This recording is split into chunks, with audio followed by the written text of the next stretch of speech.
তাইলে প্রথম নাম্বার যে বিষয় ছিল রমাজানের খাতিরে, কোন খাতিরে? রমাজানের সম্মানের খাতিরে নবীজি রোজা রেখেছেন। তাইলে রমাজানের রোজা সুন্নত, ওয়াজিব, কি ভাই বলেন না কেন? ফরজ। তাইলে যারা মুসলমান দাবিদার হয়ে মুসলমানের সার্টিফিকেট লাগায়া মুসলমানের আইডেন্টি ব্যবহার করে মুসলমানের সব কিছু ব্যবহার করে যারা রমজানের মতো পবিত্র মাসকে অপবিত্র করে খাবারের মাধ্যমে বিভিন্ন কিছুর মাধ্যমে হোটেলে যারা পর্দা লাগায়া খায়, তারা আর যাই হোক প্রকৃত মুসলিম হতে পারে না, প্রকৃত মুসলমান হতে পারে না, প্রকৃত মুসলিম তারা হতে পারে না। ফরজ বিধানকে আপনি বৃদ্ধাঙ্গুলি প্রদর্শন করেছেন। আপনি কয় নম্বরের ইমানদার? আপনি কয় নম্বরের ইমানদার? কালেমা পড়ে আবার মুসলমান হন, কালেমা পড়ে আবার মুসলমান হন। নামাজের ফরজ এদিক সেদিক হলে কাপড়ে না পাক লাগলে কাপড় বাদ দিয়ে আর একটা পড়তে হবে বা কাপড় পরিষ্কার করতে হবে। যে আপনার ইমানে গুনাহের জাম্বে আক্রান্ত হয়েছে, আপনি মুসলমান, আপনি রমজানের খাতিরে রমজানের রোজা নষ্ট করতেছেন, করতেছেন রমজানের সম্মানে রমজানের রোজা রাখতে পারতেছেন না, দাবি করতেছেন মুসলমান, আল্লাহ সব ক্ষমা করবে। হ্যাঁ, মামুর বাড়ির আবদার। এত সোজা, এতই সোজা। ইমান থাকলে না সব ক্ষমা হবে, কথা বুঝবেন। ইমান থাকলে না আল্লাহ চাইলে মাফ করবে, চাইলে শাস্তি দিতে পারে। কিন্তু যদি রমজানের রোজা নষ্ট করে ইমানই ভিতরে না থাকে, আপনি ক্ষমা কোন আশায় পাবেন? আমাকে বলেন। যে ইমানদার সে কখনো কোনোদিন রমজানের রোজা ছাড়তে পারে না, সে কখনো রমজানের রোজা ছাড়তে পারে না। তাইলে রসুল 1 নাম্বার শাবানে রোজা রেখেছেন রমজানের খাতিরে। কোন খাতিরে ভাই? রমজানের খাতিরে নবীজি শাবান মাসে রোজা রেখেছেন। 2 নাম্বার, নবীজি শাবানে রোজা রেখেছেন। 2 নাম্বার যেই কারণে নবীজি শাবানে রোজা রেখেছেন, যে শাবান মাস মানুষ কি থাকে? গাফেল থাকে। কি থাকে? গাফেল থাকে। উসামা ইবনু যায়েদ থেকে রওয়ায়েত, আন উসামা ইবনু যায়েদিন قال قلت يا رسول الله, ওসামা ইবনু যায়েদ বলেন যে আমি রসুলকে বললাম, লাম আরাকা, ওগো রাসূল আমি তো কখনো কোনো সময় দেখি নাই, ইয়াসুমু শাহরাম মিনাশ শুহুর মা তাসুমু মিন শাবান, ওগো রাসূল আপনি শাবান মাসে যেই পরিমাণ বেশি বেশি রোজা রাখেন, অন্য কোনো মাসে তো আপনাকে এই পরিমাণ রোজা রাখতে দেখা যায় না। আল্লাহর রাসূল এই রোজাটা কেন রাখেন? আল্লাহর রাসূল উত্তর করেন, যালিকা শাহরুন, ওসামা এটা এমন একটা মাস, ইয়াগফুলুন নাস আনহু বাইনা রজাবি ওয়া শাবান ও রমাদান। ওসামাকে রাসূল উত্তর করে, ওসামা শোনো, এটা এমন একটি মাস, এই মাসে মানুষ গাফেল থাকে, এই মাসে মানুষ উদাসীন থাকে, এই মাসে মানুষ গাফেল আর উদাসীন থাকে। ইয়াগফুলুন নাস আনহু, এই মাস থেকে, যে সামনেই তো রমজান মাস, শয়তান ধোকা দেয়, সামনেই রমজান মাস, সব কিছু মাপ হয়ে যাবে, যা খুশি তাই করো, এই মাস তো দরকার নাই। এ ধরনের কথা আসে কিনা? এ ধরনের বক্তব্য শয়তান মাথার ভিতরে যায়। আল্লাহ রসুল বলেন যে মানুষ গাফেল থাকে, এই কারণে রসুল রোজা রেখে মানুষকে, উম্মতকে বুঝিয়েছেন, উম্মত গাফেল থাকলে চলবে না, উদাসীন হলে চলবে না, তোমাকে এই মাসের গুরুত্ব বুঝতে হবে। তাইলে 2 নাম্বার, রসুল এই মাসের রোজা রেখেছেন, উম্মত গাফেল থাকে, উম্মতকে সচেতন করার জন্য যে গাফেল থাকলে হবে না।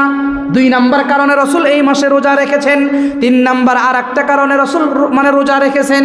এই হাদিসের শেষ অংশে আল্লাহর রসুল বলেন, ওয়াহুয়া শাহরুন, এটা এমন একটা মাস, এটা এমন একটা মাস, তুরফাউল আমাল, এই মাসের ভিতরে তুরফাউ ফিহিল আমাল ইলা রাব্বিল আলামিন, এই মাসে বান্দার আমলগুলাকে আল্লাহ তাআলার সামনে পেশ করা হয়, উত্তোলন করে আল্লাহর সামনে হাজির করা হয়।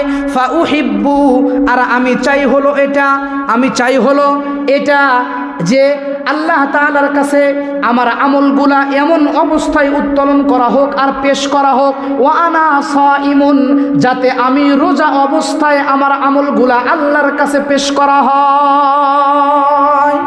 সুবহানাল্লাহ বললেন না? তাইলে এই হাদিসে পাইছি কয়টা? 2টা, যে মানুষ গাফেল থাকে, মানুষ কি থাকে? গাফেল থাকে, এই কারণে নবীজি রোজা রেখে রসুল বুঝিয়েছেন যে গাফেল থাকলে চলবে না, এটা অত্যন্ত গুরুত্বপূর্ণ মাস শাবান মাস, সুতরাং তোমরাও রোজা রাখো, আমি রাখি তোমরাও রাখো। 2 নম্বর কারণ এটা। 3 নম্বর কারণ হলো যে এই মাসেই রসুল বলেন যে এই মাসেই আল্লাহ তাআলার কাছে বান্দার আমল নামাগুলোকে উত্তোলন করা হয়, পেশ করা হয়। তো আমি চাই হলো এটা যে আমি রোজা অবস্থায় আছি, এমন অবস্থার ভিতরে যাতে আমার আমলগুলো আল্লাহর সামনে পেশ করা হয় যে আমি রোজাদার। সুবহানাল্লাহ কবে বলবেন? কয়টা পাইছেন? 3টা। আর একটা নেন। ওয়ান আয়েশা রাদিয়াল্লাহু তাআলা আনহা আন্নান নবী সাল্লাল্লাহু আলাইহি ওয়াসাল্লাম, আম্মা জান আয়েশা সিদ্দিকা রাদিয়াল্লাহু তাআলা আনহা বলেন যে কানা ইয়াসুমু শাবান কুল্লা, যে আল্লাহর রাসূল শাবানের পুরা মাস রোজা রাখতেন, শাবানের পুরা মাসই রোজা রাখতেন। ক্বালাত কুলতু ইয়া রাসূলুল্লাহ, আমি রাসূলকে জিজ্ঞাসা করলাম, ওগো আল্লাহর হাবিব, আহাব্বুশ শুহুরি ইলাইকা আন তাসুমাহু শাবান, আপনি রমাজানের রোজা শাবানে যেই পরিমাণ রোজা রাখেন, শাবান মাসে রোজা রাখার জন্য কি শাবান মাস আপনার কাছে প্রিয় মাস? শাবান মাসে যে আপনি রোজা রাখেন, রোজা রাখার জন্য কি শাবান আপনার কাছে প্রিয় মাস? আল্লাহ রসুলকে আমি এই প্রশ্ন করলাম। তখন আম্মা জান আয়েশা বলেন যে আল্লাহ তাআলার রসুল তখন উত্তর দিলেন যে এই মাসে রোজা রাখার কারণ হলো এটা, এই মাসে রোজা রাখার কারণ হলো এটা যে ইন্নাল্লাহ তাআলা ইয়াকতুবু ফীহি কুল্লা শাইইন নাফসিন কুল্লা, ইন্নাল্লাহ তাআলা, আল্লাহ তাআলা এই মাসের ভিতরে, আল্লাহ তাআলা এই মাসের ভিতরে আলা কুল্লি নাফসিন মাইয়িতাতিন, প্রতিটা প্রাণী যাদের মরণ হবে তাদের এই মাসের ভিতরে এটা লেখা হয়। আর আমি চাই হলো এটা যে আইয়াতিয়ানি আজালি ওয়া আনা সাইমুন, মৃত্যুর খাতায় মৃত্যুর লিস্টে আমার নামটা এমনভাবে উঠুক যে আমি রোজা অবস্থায়। সুবহানাল্লাহ। তাইলে এই মাসে যারা মরে যাবে, মারা যাবে, তাইলে যারা মারা যাবে তাদের নাম মৃত্যুর লিস্টে বা ওই লিস্টে এই মাসে উঠানো হয়। রসুল বললেন আমি চাই এটা যে আমার নামটা, যেহেতু আমাকে মরতে হবে, কি মরতে হবে না, আমাকে মরতে হবে, তাইলে আমার নামটাও যাতে রোজা অবস্থায় আসি এমন হালাতে ওই লিস্টে উঠে যায়।